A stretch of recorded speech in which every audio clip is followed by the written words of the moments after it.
अस्सलाम वालेकुम नाजरीन, आरपी न्यूज़ के साथ मैं हूं आपका होस्ट अवैस महमूद। नाजरीन, आज हम बात करेंगे सियासत के ऊपर, जिसके लिए हमने इनवाइट किया है प्रोफेसर अमजद याकूब साहब को। प्रोफेसर साहब, आपको वेलकम करते हैं अपने शो में। कैसे हैं आप? जी अल्हम्दुलिल्लाह वैस, आपका शुक्रिया, आपने मुझे अपने शो में इनवाइट किया।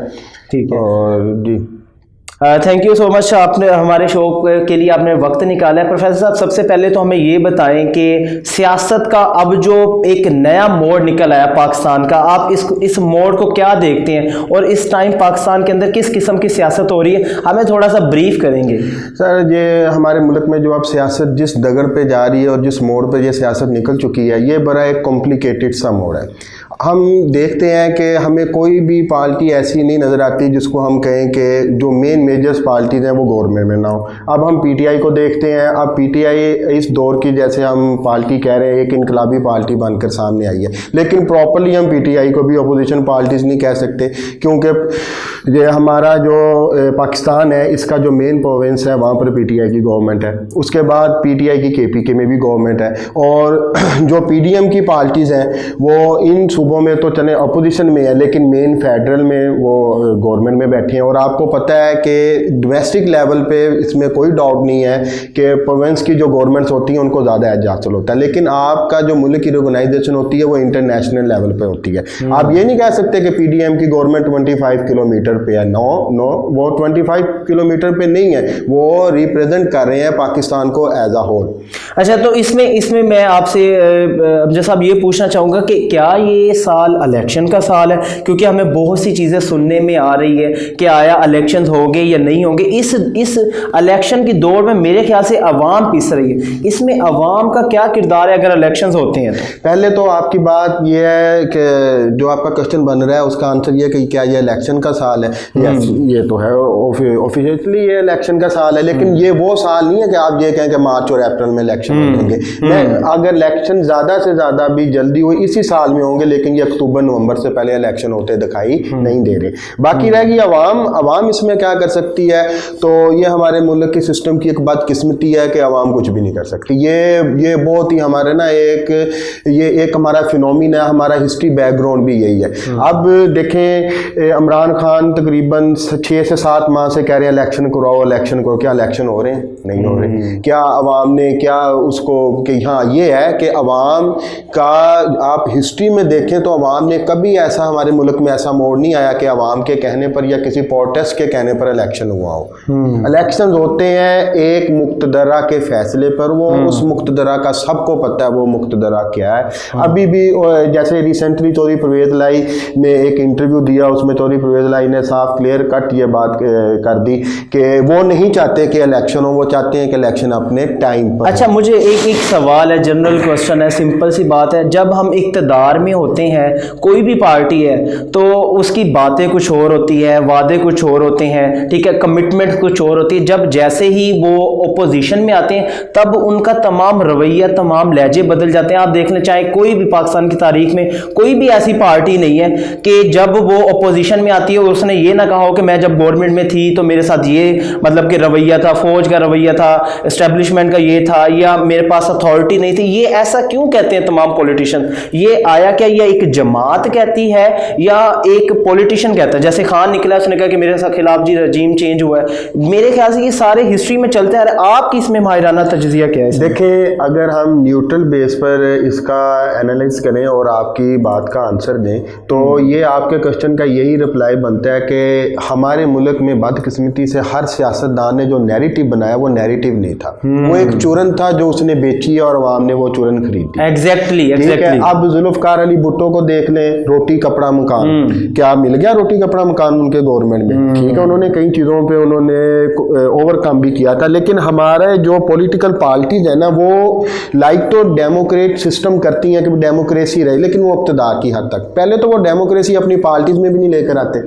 तो यहाँ पर जो अब PMLN से जाकर पूछे वोट को इज्जत दो का नैरेटिव कहाँ गया, जब उन्होंने एस्टेब्लिशमेंट के साथ हाथ मिलाकर उन्होंने वोट ऑफ नो कॉन्फिडेंस में हिस्सा लिया और अपना वज़ीर आज़म बना लिया। अब जाकर इमरान खान को भी किसी हद तक हम कह सकते हैं कि आप जो कह रहे हैं कि ये बैरूनी साजिश हुई है, बैरूनी साजिश हुई है, तो ये अब उनका बैरूनी साजिश का जो नैरेटिव है वो भी खटाई में जा रहा है। बिल्कुल। तो ये ना ये सारी चीजें मेरे ख्याल में, हाँ मैं, क्या ये लोग अवाम के लिए भी सोचते हैं? नहीं, आप ये कह सकते हैं कि इनमें से कुछ लोग ऐसे हैं जो अपने पार्टी का जो नैरेटिव है उसको पीछे रखते हैं, आवाम की भलाई को आगे रखते हैं। ठीक है, अब अगर हम फेयर सोच लें तो इस ये जो सिचुएशन जारी है ना, इस सिचुएशन में इलेक्शन बनता है, इलेक्शन करवा देना चाहिए। लेकिन अब मुल्की मफाद में ये है कि इलेक्शन होना चाहिए, लेकिन अगर वो इलेक्शन करवा देते हैं तो इसमें यह है कि पीडीएम की जो जमातें हैं, क्या पाकिस्तान इस टाइम इस सिचुएशन में है कि इलेक्शन करवा सकता है? नहीं, पाकिस्तान हर देखें, पाकिस्तान अगर कर्ज लेकर मेट्रो बना सकता है, पाकिस्तान अगर कर्ज देकर मोटरवेज बना सकता है,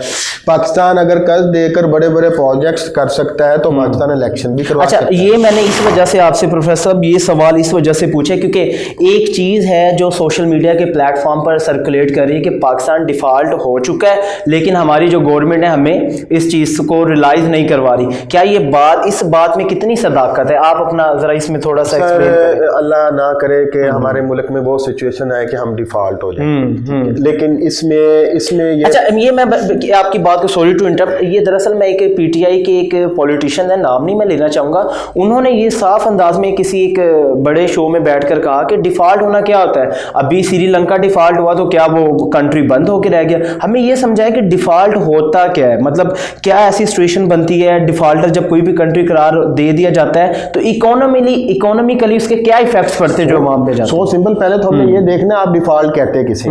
बिल्कुल। डिफॉल्ट जिसे कहते हैं कि आपके पास एक लाइन होती है, उस लाइन से नीचे आपके रिजर्व चले जाते हैं। मीन हम जैसे हम किसी फर्म के बारे में एक बात करते हैं कि ये फर्म ब्रेक इवन एक ऐसा कंसेप्ट है, वो एक ऐसा लेवल होता है जिस पर आपकी कॉस्ट आपकी रेवेन्यू के बराबर होती है। ऐसे ही हर कंट्री का एक ब्रेक इवन होता है। ब्रेक इवन में ये है कि जब आपकी जो कॉस्ट है वो आपकी रेवेन्यू से ज्यादा हो, मीन आपके खर्चे ज्यादा हो चुके हैं और आपकी रेवेन्यू कम है, इसको सो सिंपल हम डिफॉल्ट कहते हैं। और जो किसी भी कंट्री की जो रेवेन्यू होती है वो उसके रिजर्व्स होते हैं, वो उसकी कलेक्शंस होती हैं, वो उसके टैक्सेस वगैरह होते हैं। तो दूसरा ये, अच्छा, अब इस डिफॉल्ट को पूरा करने के लिए दो तरीके होते हैं। या तो आप कैपिटल लेकर आए, सरमाया करें, जैसे एक फर्म को जब उसको जरूरत है पैसे की तो वो जब तो अपने कैपिटल को लेकर आती है या बैंकों से कर्जा लेती है। अब पाकिस्तान कहाँ से कैपिटल लेकर आए? अब पाकिस्तान को चाहिए यहाँ पर लोन चाहिए। अब पाकिस्तान जब लोन लेगा तो फिर पाकिस्तान को फिर ये चाहिए कि उस लोन को ऐसे प्रोजेक्ट्स में लगाए जहाँ पर इनको इनकम आए, वो इंटरेस्ट भी अपना अदा कर दें और इनकम से हम अपने कंट्री को भी चला लें। सही है। अब ये जो पाकिस्तान की जो इकोनॉमिक सिचुएशन जा रही है, ये इकोनॉमिक सिचुएशन ऐसी नहीं है कि आप उस जमात से, यानी कि यहाँ पर एक फ्रेश मैंडेट की जरूरत है, एक फ्रेश मैंडेट आए जिसके पास पूरे के पूरे 5 साल हो और वो मेजर। लेकिन ये तो कभी हिस्ट्री में नहीं हुआ कि 5 साल किसी भी क्या कहते हैं इसको, प्राइम मिनिस्टर ने पूरे किए हो, उसको चेंज कर दिया जाता है, वो फिर बाद में फिनोमिना वही बन जाता है कि यार हमें पूरा नहीं करने दिया, हमारे साथ ये क्या है? नहीं, ऑफिशियली तो ये देखा जाए कि 2002 से लेकर 2008 तक जो गवर्नमेंट रही है वो असेंबली ने अपना सेशन पूरा किया है, और नवाज शरीफ की गवर्नमेंट ने सेशन पूरा किया। Nawaz Sharif as a prime minister तो पूरा ना कर सके। हाँ, ये पीटीआई ने अपना सेशन पूरा नहीं किया। हाँ, ये एक चीज है कि पहले तो हमारे मुल्क में ये होता था कि डेमोक्रेसी अपना टेन्योर ही नहीं पूरा करती थी। अब चले, कम से कम ये है कि पार्टी टेन्योर पूरा करें ना करें, डेमोक्रेसी तो अपना टेन्योर पूरा कर रही है ना। तो रीजन क्या है कि भाई ये अपना टेन्योर पूरा क्यों नहीं कर रहे? बहुत सारी चीजें ऐसी होती हैं जिसको हम ऑन एयर नहीं कह सकते।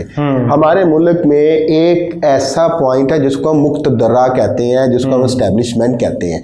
ठीक, अब एस्टेब्लिशमेंट की और डेमोक्रेट लोगों की जब तक अंडरस्टैंडिंग होती है, टेन्योर भी पूरा होता है, गवर्नमेंट अपनी मियाद भी पूरा करती है। जब इनकी मिसअंडरस्टैंडिंग शुरू हो जाती है तो फिर आपके सामने है, फिर चाहे कोई सच्चा जाए चाहे कोई झूठा जाए, उसे जाना पड़ता है। अच्छा, आखिर में मैं आपसे प्रोफेसर थोड़ा सा पर्सनल क्वेश्चन है, कौन सी पार्टी को फेवर करते हैं?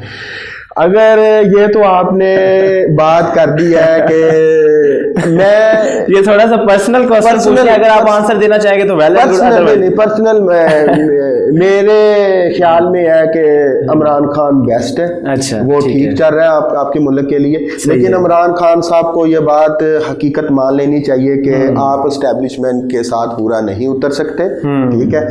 तो आप भी अपने अंदर कुछ फ्लक्चुएशंस लेकर आए जो आपको लानी पड़ेगी। आप इस बात को कतई ना भूलें कि आपको लाने वाले भी वही हैं। बिल्कुल ठीक हो गया, बिल्कुल ठीक हो गया। Thank you so much. Amjad Yakub साहब हमारे साथ मौजूद हैं, जिन्होंने अपनी माहिराना तजज़िये से हमें हमारे नॉलेज में बहुत ज़्यादा इजाफा किया, करंट पॉलिटिकल सिचुएशन के हवाले से डिस्कस की। अच्छा नाज़रीन, नेक्स्ट हम आपसे जल्द ही मिलेंगे, तब तक के लिए अल्लाह हाफिज़, फ़ी अमान अल्लाह।